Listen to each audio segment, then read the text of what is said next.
Hello കൂട്ടുകാരെ, എല്ലാവർക്കും നമസ്കാരം. ലീല ടോക്സ് ചാനലിലേക്ക് എല്ലാവർക്കും സ്വാഗതം. എൻ്റെ ചാനൽ സബ്സ്ക്രൈബ് ചെയ്യണം, ഷെയർ ചെയ്യണം, ലൈക്ക് ഇടണം, കമൻ്റ് ഇടണം. നിങ്ങൾ തരുന്ന സപ്പോർട്ടിനെല്ലാം വളരെയധികം നന്ദിയുണ്ട് നിങ്ങളോട്. ഇന്ന് വേറെ ഒരു വിഷയമായിട്ട് നിങ്ങളോട് സംസാരിക്കാമെന്ന് വിചാരിക്കുന്നു. ഇന്ന് ഞാൻ പറയാൻ പോകുന്ന വിഷയം, നേരെ വീഡിയോയിലേക്ക് കിടക്കാം. പറയാൻ പോകുന്ന വിഷയം നന്ദിയും സ്നേഹം എന്നുള്ളതിനെ പറ്റിയാണ്. നന്ദിയും സ്നേഹം, ഇത് മെയിനായിട്ട് പറയാനുള്ള ഈ വിഷയം ഇന്ന് തിരഞ്ഞെടുക്കാനുള്ള പ്രത്യേകമായിട്ടുള്ള കാരണം എന്ന് വെച്ചാൽ, ജീവിതത്തിലെ നന്മകൾ മാത്രം ചെയ്തിട്ട് ഒരു നന്ദിയോ ഒന്നും കിട്ടാത്തൊരു വ്യക്തിയാണ് ഞാൻ ജീവിതത്തിൽ. അപ്പം നമ്മളെ ജീവിതത്തിൽ നമുക്ക് പല ആൾക്കാർ പലയിടങ്ങളിൽ വെച്ച് നമുക്ക് ഉപകാരപ്പെടുന്നവരുണ്ട്. നമ്മുടെ യാത്രയിലായാലും നമ്മുടെ ജോലി ചെയ്യുന്നിടത്തായാലും അങ്ങനെ നമ്മുടെ ചുറ്റുപാടിലായാലും ഒക്കെ നമുക്ക് പല വിധത്തിലുള്ള നമ്മുടെ വാക്കിലോ പ്രവൃത്തിയിലോ ഒക്കെ കൊണ്ട് നമുക്ക് ഉപകാരപ്പെടുന്ന അനേകം ആൾക്കാരുണ്ട്. പക്ഷെ പലപ്പോഴും ആ ഉപകാരപ്പെടുന്ന ആൾക്കാരോട് നമ്മളൊരു നന്ദി സ്നേഹം പോലും പ്രകടിപ്പിക്കാതിരിക്കുന്ന ഒരു സ്വഭാവമുണ്ട്. അവരെ ചിലപ്പോൾ ഒരു വാക്കായിരിക്കാം, അല്ലെങ്കിൽ അവരുടെ ഒരു പ്രവൃത്തിയായിരിക്കാം, നിസ്സാരമായിരിക്കാം. എന്നെങ്കിൽ പോലും നമുക്കത് ജീവിതത്തിൽ ആ ടൈമിങ്ങിൽ ഭയങ്കര ഒരു ഉപകാരമായി തീരുന്ന കാര്യമാണ് ഉണ്ടാകുന്നത്. പക്ഷേ ഇന്ന് മനുഷ്യരെല്ലാം നന്ദി കെട്ടവരായിട്ടാണ് ജീവിക്കുന്നത്. നന്ദി എന്ന് പറഞ്ഞൊരു കാര്യം അവർക്കറിയത്തില്ല. ജീവിതം കൊടുത്തവരെ, ജീവിതത്തിലെ ഉപകാരം ചെയ്തവരെ, അല്ലെ ജീവിതത്തിലെ താൻ മുഖാന്തരം ജീവിതം ലഭിച്ചവരെ, നല്ല ഇതിലെത്തിച്ചേർന്നവരെ, ഇന്ന് അങ്ങനെയുള്ള ജീവിതങ്ങളെയൊക്കെ മറന്നാണ് ലോകത്തിൻ്റെ ഒരു പോക്കും ആൾക്കാരുടെ ഒരു പോക്കും. ഇതിൻ്റെ അകത്തിലെ എല്ലാവരെയും അടച്ചല്ല പറയുന്നത്, അതിൻ്റെ അകത്തിൽ നല്ല ആൾക്കാരും ഉണ്ട്, നന്ദി പ്രകാശനം ചെയ്യുന്ന ആൾക്കാരും ഉണ്ട്. ഇപ്പം നമ്മുടെ ജീവിതയാത്രയിൽ നമുക്ക് പലയിടങ്ങളിലൊക്കെ നമുക്ക് ഉപകാരപ്പെടുന്ന അനേക ജീവിതങ്ങളുണ്ട്. ചിലപ്പം പ്രായമുള്ളവരല്ലായിരിക്കാം, നമ്മുടെ ബന്ധമല്ല. നമുക്ക് പലപ്പോഴും ഉപകാരപ്പെടുന്ന ഒന്നും നമ്മുടെ ബന്ധുക്കാരല്ല. ഞാൻ എൻ്റെ അനുഭവം വെച്ചാണ് പറയുന്നത്. മുക്കാലും അനുഭവപ്പെടുന്ന ഒന്നും ബന്ധുക്കാരല്ല, സ്വന്തക്കാരുമല്ല. എനിക്ക് എൻ്റെ ജീവിതത്തിൽ ഉപകാരപ്പെട്ടിട്ടുള്ളത് മൊത്തം സുഹൃത്തുക്കളാണ്. നല്ല ആൾക്കാരെ ഓരോ സമയത്തും ദൈവം എനിക്ക് തന്നു. എൻ്റെ ബുദ്ധിമുട്ടുകളിലെ, ഭാരങ്ങളിലെ, പ്രയാസങ്ങളിലെ മുന്നിലെ ഇരുട്ട് മാത്രം നിന്നപ്പോൾ എന്ത് ചെയ്യും എന്നുള്ള ആ ഒരു ടൈമിങ്ങിലൊക്കെ എനിക്ക് ഒരുപക്ഷെ ഞാൻ നല്ലൊരു ദൈവവിശ്വാസിയാണ്. കുഞ്ഞിലേ തൊട്ട് ഉപവസിക്കുകയും നോയമ്പ് നോക്കുകയൊക്കെ ചെയ്യുന്ന ഒരു വ്യക്തിയാണ്. എന്നിലെ ദൈവവിശ്വാസം ദൈവം കണ്ടിട്ടാണ് എനിക്കങ്ങനെ ഓരോ സമയത്തും നല്ല സഹായികളെയും ഉപകാരികളെയും ഒക്കെ തന്ന് ദൈവം എന്നെ അനുഗ്രഹിച്ചിട്ടുണ്ട്. ഇപ്പോഴും എൻ്റെ പ്രാർത്ഥനയിലും അവരൊക്കെ പലയിടങ്ങളിലൊക്കെ ആയിരിക്കും.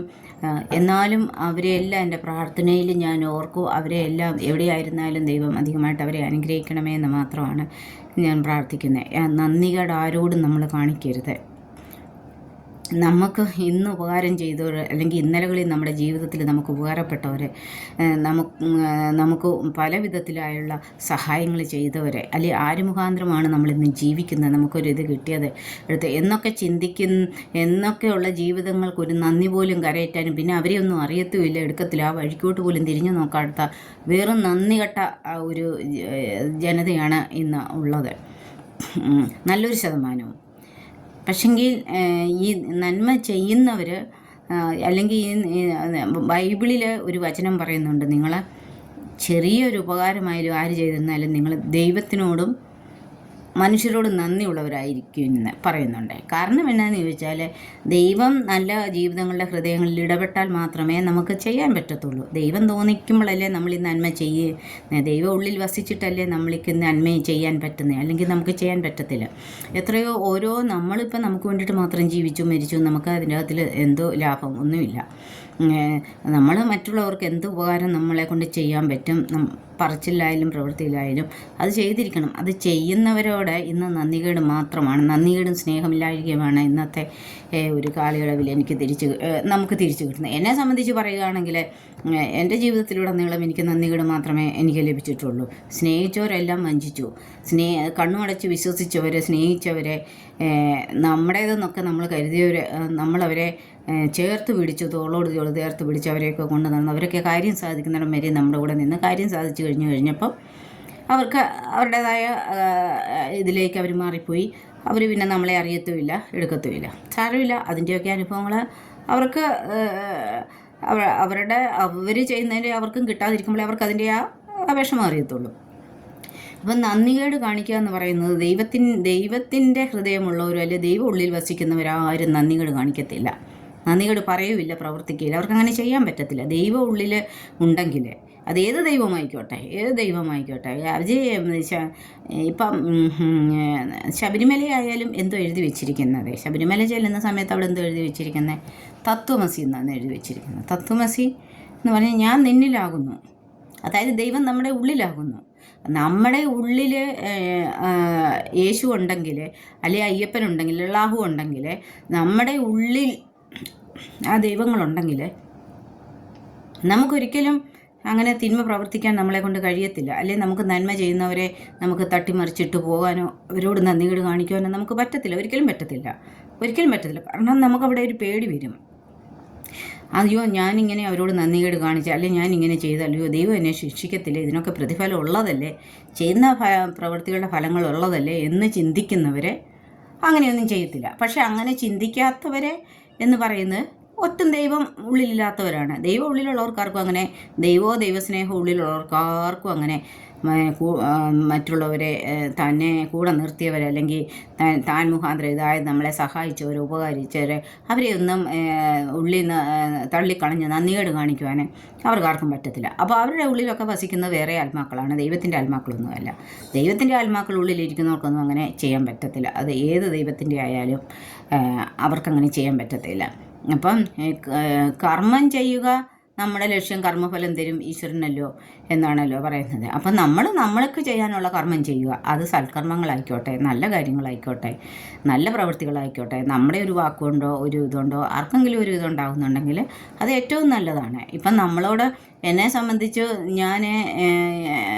എന്നെക്കൊണ്ട് എന്ത് ചെയ്യാൻ പറ്റും, എന്നെക്കൊണ്ട് എൻ്റെ ഇല്ലായ്മയിലായാലും എൻ്റെ ഏതൊരവസ്ഥയിലും എനിക്കെന്തോ ചെയ്യാൻ പറ്റും എന്നിൽ ഉള്ളതിൽ നിന്നും അത് ഞാൻ ചെയ്യാതിരിക്കത്തില്ല. അതെൻ്റെ അമ്മ പഠിപ്പിച്ചതാണ്. കുഞ്ഞിലേ തൊട്ടേ അമ്മ പഠിപ്പിച്ച് തന്നിട്ടുള്ളതാണ്. അത് ഇന്ന് ഈ നിമിഷം വരെയും ചെയ്തെനിക്ക് ജീവിക്കാൻ പറ്റുന്നു.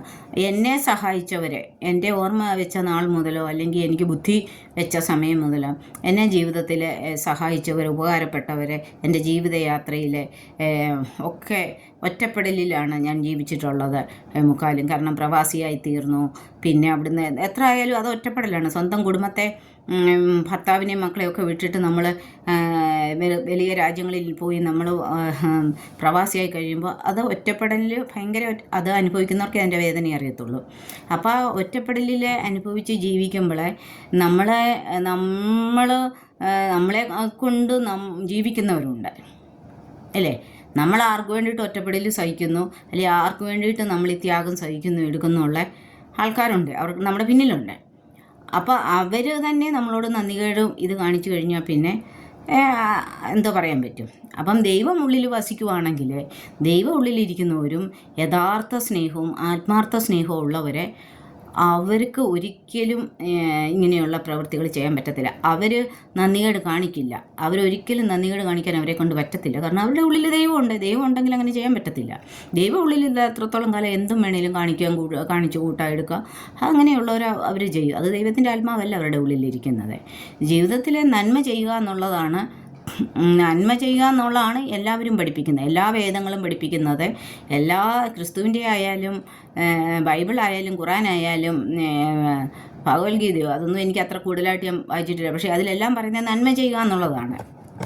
നന്മ ചെയ്യുക എന്നുള്ളതാണ്. ഏത് മതത്തിലാണെന്ന് പറഞ്ഞാലും അതിൻ്റെ മൂലമായിട്ടുള്ള സത്യം എന്ന് പറയുന്നത് നന്മ ചെയ്യുക, മറ്റുള്ളവരെ സഹായിക്കുക, ഉപകരിക്കുക, മറ്റുള്ളവർക്ക് നമ്മൾ ഉപകാരമായി തീരുക, നല്ലത് പറയാൻ ശ്രമിക്കുക, നല്ലത് ചെയ്യുവാൻ ശ്രമിക്കുക, മറ്റുള്ളവരുടെ ജീവിതത്തിൽ വെളിച്ചമായി തീരുക.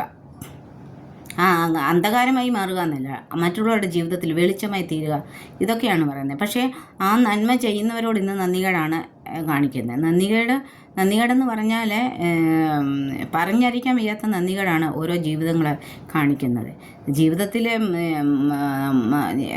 എന്നെ സംബന്ധിച്ചെന്ന് പറഞ്ഞാൽ എനിക്ക് നന്മ ചെയ്യാനും കൊടുക്കുവാനും മാത്രമേ അറിയത്തുള്ളൂ. ഈ രണ്ട് കാര്യങ്ങൾ എനിക്കറിയത്തുള്ളൂ. ഞാൻ അതാണ് ചെയ്യുന്നതും അതേ ചെയ്യത്തുള്ളൂ. കാരണം എന്നാന്ന് ചോദിച്ചാൽ നമ്മുടെ ഉള്ളിൽ ദൈവമുണ്ട്. നന്മയും കരുണയും നിൻ്റെ ആയുഷ്കാലമൊക്കെ പിന്തുടരുന്ന എനിക്ക് ജീസസിൻ്റെ ഒരു വാഗ്ദത്തം തന്നിട്ടുണ്ട്. അപ്പം നമ്മൾ അത് വിട്ടിട്ട് നമുക്ക് അത് നമ്മുടെ രക്തത്തിലുള്ളതാണ്.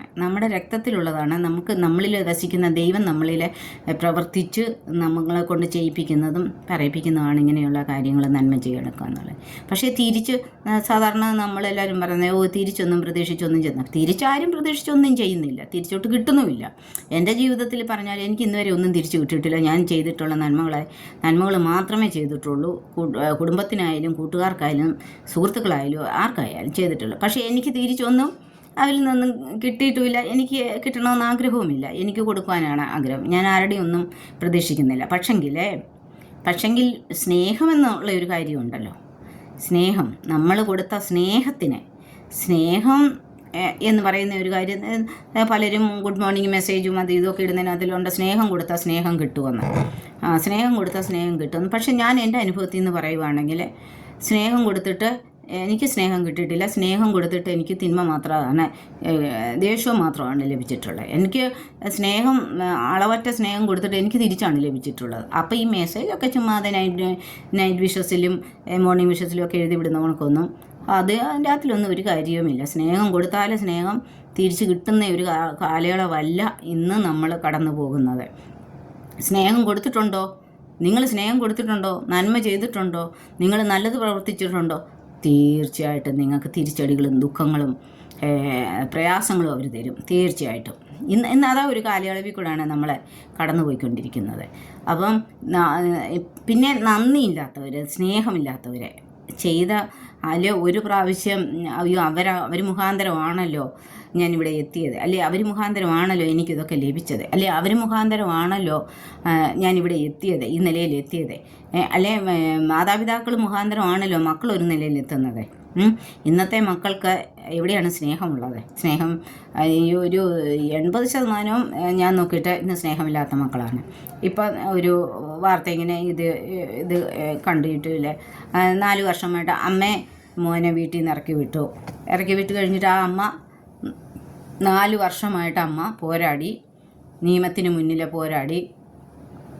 എന്നിട്ട് അമ്മയ്ക്ക് അനുകൂലമായ വിധി വന്നപ്പം മകനെ അതിനൊക്കെ അപ്പീലെടുത്ത് മുതിർന്ന കോടതികളിൽ പോയി.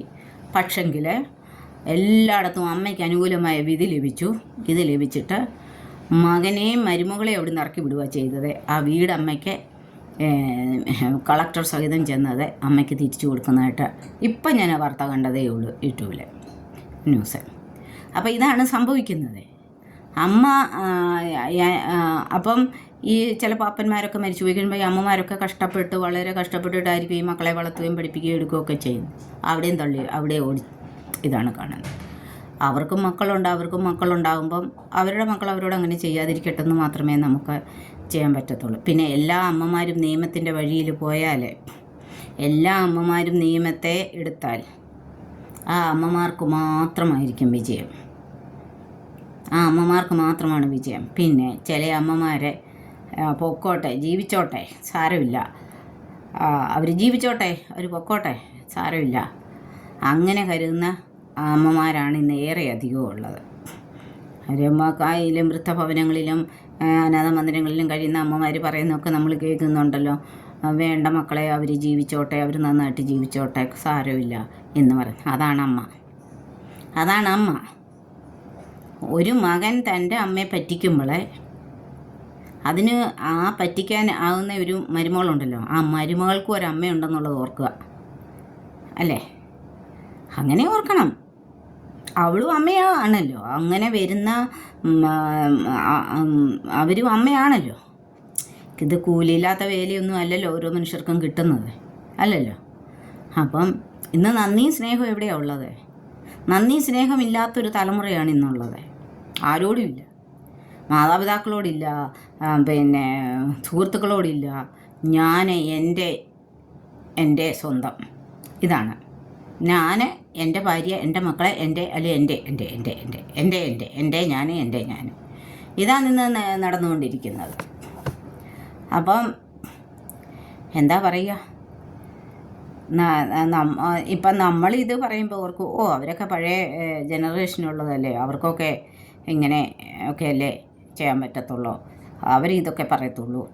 ഇപ്പം ഞങ്ങളൊക്കെ വലിയ പുതിയ ജനറേഷനിലുള്ളതാണ്. ഇതൊക്കെ പണ്ടത്തെ ആൾക്കാരുടെയാണ് ഈ ചിന്തയും വിചാരങ്ങളും കാര്യങ്ങളും തന്നെ. പക്ഷേ പണ്ടത്തെ ഇല്ലാതെ ഇപ്പോഴത്തെ ഉണ്ടായോ? ഇല്ലല്ലോ. ഒരു പഴയതില്ലാതെ ഒരു പുതിയതുണ്ടാകത്തില്ലല്ലോ. അപ്പം പേരൻസ്, മാതാപിതാക്കൾ പിന്നീട് അങ്ങ് പഴഞ്ചനായി, അവർക്ക് യാതൊരു ഇല്ല. പിന്നെ ഞാനായി, എൻ്റെ ഭാര്യയായി, അല്ലെങ്കിൽ എൻ്റെ ഭർത്താവ്, എൻ്റെ മക്കളായി, എൻ്റേത് ഇത് മാത്രമാണ് ഇന്ന് നടന്നുകൊണ്ടിരിക്കുന്നത്. നന്ദികേടത്തിൻ്റെ അങ്ങേയറ്റത്തിൽ കൂടെയാണ് ഇപ്പോഴത്തെ ഒരു ഭൂരിപക്ഷം തലമുറയും കടന്നു പോകുന്നത്, ഭൂരിപക്ഷം ആൾക്കാരും കടന്നു പോകുന്നത്. ആരോടും യാതൊരു ഇതുമില്ല. എങ്ങനെ എനിക്ക് സമ്പാദിക്കണം, എങ്ങനെ എനിക്ക് നേടണം, അതിനെ സഹോദരനെ ചതിച്ചായാലും കൊള്ളാം, അപ്പനെ അമ്മയും ചതിച്ചായാലും കൊള്ളാം, ആരെ ചതിച്ചായാലും എനിക്ക് വേണം, എനിക്ക് നേടണം, എനിക്ക് ഉയരണം, എനിക്കുണ്ടാക്കണം. ഈ ഒരു കാലയളവിൽ കൂടാണ് മുക്കാലും ആൾക്കാർ കാണുന്നില്ലേ? സ്വത്തിന് വേണ്ടിയിട്ട് സഹോദരന്മാരെ കൊല്ലുന്നു, സഹോദരന്മാരെ വഞ്ചിക്കുന്നു, എന്തൊക്കെയാണ് നമ്മൾ എടുക്കുന്നത് അല്ലേ? കൂടെ നിന്നിട്ട് സഹോദരങ്ങളെ പറ്റിക്കുന്നത്, കൂടെ നിന്നിട്ട് ഭാര്യയെ പറ്റിക്കുന്നത്, ഭർത്താവിനെ പറ്റിക്കുന്നത്, എത്രയോ ഇതിൻ്റെ നമ്മൾ കാണുന്നത് നിരന്തരം. ഇവർക്ക് എവിടെയാണ് നന്ദിയും സ്നേഹവും ഉള്ളത്? നന്ദിയും സ്നേഹവും ഇല്ല ഇവർക്കത് അറിയത്തില്ല. പിന്നെ ആ 2 വേർഡിൻ്റെ അർത്ഥം എന്തെന്നൊന്നും അവർക്കറിയത്തില്ല. അവരതിനൊന്നും ശ്രമിക്കാറുമില്ല. അവർ ന്യൂ ജനറേഷനോ അല്ലെങ്കിൽ അങ്ങനെയൊക്കെ പോകുന്നതല്ലേ. പിന്നെ ന്യൂ ജനറേഷനിലല്ല, പഴയ ജനറേഷനിലുണ്ട് നന്ദിയില്ലാത്തവർ. ഞാൻ ന്യൂ ജനറേഷനെ മാത്രം പറയുന്നില്ല, പഴയ എൻ്റെ ജനറേഷനിലുള്ളവരുണ്ട് നന്ദിയില്ലാത്തവർ, നന്ദിയും സ്നേഹവും ഇല്ലാത്തവർ. ഇപ്പം നമ്മൾ ചെറിയൊരു ഉപകാരമാണെന്ന് പറഞ്ഞാൽ, ഇപ്പം നമ്മൾ ഈ വഴിയാത്രയിലൊക്കെ പോകുമ്പോഴാണെങ്കിൽ നമ്മളെ കാലൊന്ന് വഴുതുക അല്ലെങ്കിൽ നമ്മളെ അന്നേരം ഒന്ന് താങ്ങി പിടിച്ച് നിൽക്കുന്നത് ആരായിരിക്കും എന്ന് എടുക്കുന്നൊന്നും നമുക്കറിയത്തില്ല അല്ലേ? നമുക്കറിയത്തില്ല അത് ആരായിരിക്കും, ഏത് ജാതിക്കാരായിരിക്കും, ഏത് മതക്കാരായിരിക്കും എന്നൊന്നും നമുക്കറിയത്തില്ല. ഒരു വഴിയാത്രയിലോ ബസ് സ്റ്റോപ്പിലോ ഒക്കെ തളമിറങ്ങിയൊക്കെ ഒന്ന് വീണെടുത്താലും ആരായിരിക്കും നമ്മളെ പിടിച്ച് എടുക്കുന്നത്? അപ്പം അവരോടൊക്കെ ഒരു നന്ദിയുള്ളവരായിരിക്കണം. ഞാൻ ഇപ്പോൾ ഞാൻ ഡ്യൂട്ടി ചെയ്തുകൊണ്ടിരുന്ന സമയത്ത്, ഞാനിങ്ങനെ ബസ്സിൽ കയറി ഇങ്ങനെ പോകുന്ന സമയത്ത്, ഡ്യൂട്ടിക്ക് പോകുന്ന സമയത്ത് ഞാൻ ചെന്നിരുന്ന സീറ്റിൽ, ഇപ്പോൾ അത് പറയുമായിരുന്നു, ഞാൻ ചെന്നിരുന്ന സീറ്റിൽ ഒരു 10-18 വയസ്സുള്ള ഒരു കൊച്ചനിരിക്കുന്ന ആ സീറ്റിലാണ് ഞാൻ ചെന്നിരുന്നത്. എന്നെ സംബന്ധിച്ചെന്ന് പറഞ്ഞാൽ, ഞാൻ എവിടെ ഇരുന്നെന്ന് ഇരുന്നാലും ഞാൻ എല്ലാവരോടും സംസാരിക്കുന്ന ഒരു കൂട്ടത്തിലാണ്. എന്തുവാ എങ്ങനെയാ എന്നൊക്കെ ഞാൻ സംസാരിക്കുന്നത്, എല്ലാവരോടും നന്നായിട്ട് സംസാരിക്കുന്ന ഇടപെടുകയും ചെയ്യുന്നൊരു സ്വഭാവം എനിക്കുണ്ട്. അപ്പോൾ ഈ കുഞ്ഞ് അവിടെ ഇരുന്നപ്പം എൻ്റെ മക്കളെക്കാളും ഇളയതാണ്, 18 വയസ്സേ ഉള്ളൂ. അപ്പം ഞാൻ ചോദിച്ചു, മോനെ കോളേജിൽ പോകുമെന്ന് എനിക്ക് തോന്നി. അപ്പം ഞാൻ ചോദിച്ചു, മോനെ ഇവിടെ സൗത്ത് ഇന്ത്യൻ നോർത്ത് ഇന്ത്യയിലെ ഒരു കൊച്ചനാണ്. അപ്പം ഞാൻ ചോദിച്ചു, മോനെ എന്തുവാ പഠിക്കുന്നത്? അപ്പം പറഞ്ഞു, പോളിടെക്നിക്കാണ് പഠിക്കുന്നത്, ഇതിലാണ് എടുക്കുന്നത്. അങ്ങനെ ഇരുന്ന് ഓരോ കാര്യങ്ങൾ സംസാരിച്ചു. ഞാൻ അവനോട് പറഞ്ഞു, അപ്പം നിനക്ക് എന്താകണമെന്ന്? അപ്പോൾ എന്നോട് പറഞ്ഞു എനിക്കിന്നതാണ്. അപ്പം ചിലപ്പം വീട്ടുകാരൻ അപ്പം ഞാൻ പറഞ്ഞു, അവനെ ഞാൻ മോട്ടിവേറ്റ് ചെയ്തു, അവനെ ഇൻസ്പിറേഷൻ കൊടുത്തു. മോനെ നിനക്ക് എന്ത് വിഷയമാണ് തോന്നുന്നതെന്ന് വെച്ചാൽ നീ അതിൻ്റെ അകത്തിൽ ട്രൈ ചെയ്യണം. കാരണം ട്രൈ ചെയ്താൽ നേടാത്ത ഒന്നുമില്ല. 2 കാര്യങ്ങളുണ്ട്. ഹാർഡ് വർക്ക് ചെയ്യണം, പിന്നെ നിനക്ക് നല്ലൊരു ഭാവി നീ ഉണ്ടാക്കണം. നിൻ്റെ ഇപ്പോൾ വലിയ മിഡിൽ ക്ലാസ്സിലെ ഒരു കൊച്ചാണ്, ഫാമിലിയിലൊക്കെ ഉള്ളതാണ്. ഇരുന്ന് സംസാരിച്ച് വന്ന ഉടനെ പുനിത്ത് എന്നാണ് അവൻ്റെ പേര്, പുനിത്ത്. അപ്പോൾ അങ്ങനെ സംസാരിച്ചെല്ലാം വന്ന് ഈ കുഞ്ഞു അങ്ങനെ സംസാരിച്ചു, ഞാനും ഇവനെ അങ്ങനെ സംസാരിച്ചു. അപ്പോൾ എന്നോട് പറഞ്ഞ, പിന്നെ ആൻറ്റി, എൻ്റെ മമ്മി പോലും എന്നോടൊന്നും ഇങ്ങനെയൊന്നും പറഞ്ഞു തന്നിട്ടില്ല എന്ന് പറഞ്ഞു. അപ്പം ഞാൻ ഈ കൊച്ചിനെ അറിയത്തില്ല, ഞാൻ വണ്ടിയെ കയറിയതല്ലേ, ഞാനും അറിയത്തില്ല, അവൻ എന്നെ അറിയത്തില്ല. പക്ഷേ ഇത്രയും സമയം 10-15-20 മിനിറ്റ് ഇരുന്ന സമയം കൊണ്ട് ഞാൻ അവനെ പരിചയപ്പെട്ടു, അവനോട് സംസാരിച്ചു. എൻ്റെ കുഞ്ഞായിട്ട് ഞാൻ കണക്കാക്കുന്നത്. പുനിത്തെന്നാണ് അവൻ്റെ പേര്. അറിഞ്ഞു എടുത്തു എല്ലാം ഞാൻ പറഞ്ഞൊക്കെ ഞാൻ കേട്ടു, ഞാൻ അനുസരിക്കാം, ഞാൻ അങ്ങനെ ഫോളോ ചെയ്യാമെന്നൊക്കെ പറഞ്ഞു. ഇവനാണ് ആദ്യം ഇറങ്ങുന്നത്. അത് കഴിഞ്ഞിട്ടാണ് എൻ്റെ സ്റ്റോപ്പ് വരുന്നത്. ഇവൻ ആദ്യം ഇറങ്ങുന്നേ. അപ്പോൾ ഈ അപ്പം വണ്ടിയിൽ ആളുകൾ ഒത്തിരി ഒഴിഞ്ഞു തുടങ്ങി, വണ്ടി കാലിയാകാറായി, 2-3 ഒക്കെ യാത്രക്കാരേ ഉള്ളൂ ഇറങ്ങാൻ, സ്റ്റോപ്പ് എത്താറായി. അപ്പോൾ ഞാൻ ഇറങ്ങുന്നതിൻ്റെ ഇതിന് മുമ്പത്തെ സ്റ്റോപ്പിലാണ് ഈ മോൻ ഇറങ്ങുന്നത്. അപ്പോൾ ഈ മോനെ ഇറങ്ങാൻ നേരം എണ്ണിട്ടിട്ട് എൻ്റെ കാല് തൊട്ട് തൊഴുതിട്ടാണ് ഈ കുഞ്ഞിറങ്ങിപ്പോയത്. നമ്മുടെ മക്കൾ പോലും നമ്മുടെ കാലിൽ തൊട്ട് തൊഴുതിട്ടില്ല, അത് വേറൊരു സത്യം. ഈ കുഞ്ഞിറങ്ങിപ്പോയത് പുന്നിത്തെന്നാണ് എൻ്റെ പേര്. അപ്പോൾ ഈ ഡ്രൈവർക്ക് കാണത്തില്ല, കണ്ടക്ടർ അന്നേരം ഇങ്ങനെ നോക്കിയിട്ട് ചോദിച്ചു, മാഡം മാഡം വേറെ ബസ് സ്റ്റോപ്പിലാണെന്നല്ലോ, ഈ മോനും നേരത്തെ കയറുന്നത് അറിയുന്നതാണോ? ഞാൻ പറഞ്ഞില്ല, അറിയുന്നതല്ല, ഞങ്ങളിരുന്ന് സംസാരിച്ചെടുത്ത് വന്നതാണ്. ആ കുഞ്ഞെൻ്റെ കാലിൽ തൊട്ട് തൊഴുതിട്ടാണ് ഇറങ്ങിയത്. സംസ്കാരം കണ്ടോ?